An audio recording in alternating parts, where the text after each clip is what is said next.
Shalom rekan-rekan community Eklesia, apa kabar? Hari ini saya sharing dari 2 Korintus pasal yang kedua. Dan kalau kita baca di ayat yang ke-10, ya, itu bicara tentang pengampunan. Tapi ayat yang ke-11 berkata seperti ini, supaya iblis jangan beroleh keuntungan atas kita, sebab kita tahu apa maksudnya. Nah, ayat 10 bicara tentang pengampunan, ayat ke-11 bicara tentang iblis mengambil keuntungan.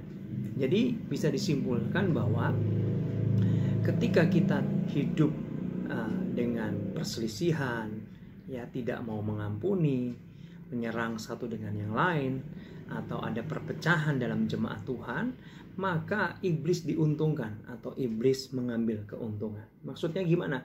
Maksudnya gini. Sebenarnya musuh kita bukan rekan-rekan kita sendiri, betul ya? Bukan sesama kita, bahkan bukan orang-orang yang jahat kepada kita. Ya, Alkitab bilang, sebab perjuangan kita bukan melawan darah dan daging, artinya manusia, tetapi melawan siapa? Penguasa-penguasa di udara, ya, yaitu iblis. Nah, kalau kita berantem, berselisih, bertengkar, ya, satu dengan yang lain, ada perpecahan, iblisnya seperti gini, dia tepuk tangan, yes, bagus, sikat, jangan ke saya. Dan saya mau berani bilang gini, kita sedang salah sasaran rekan-rekan. Ya, kalau kita hidup dalam pertengkaran, perselisihan, kita sedang salah sasaran. Bukan mereka, orang-orang yang dalam Tuhan ini musuh kita, tetapi iblislah musuh kita. Jangan salah sasaran. Nah, kenapa sih iblis suka membuat perpecahan? Karena ternyata gini rekan-rekan, Alkitab bilang ketika orang-orang bersatu, maka tidak akan ada yang tidak terlaksana. Oh, ternyata ada kuasa persatuan. Betul ya? Ternyata ketika orang-orang anak-anak Tuhan ini bersatu, ada kuasa yang dapat membuat perkara-perkara yang besar.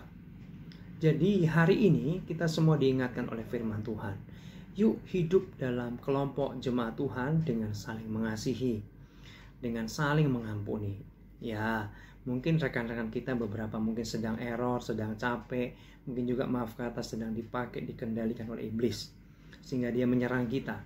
Tapi yuk kita diajak untuk mengampuni. Yuk kita jaga persatuan itu. Supaya apa? Ketika persatuan terjadi, maka kita akan melakukan perkara-perkara yang besar.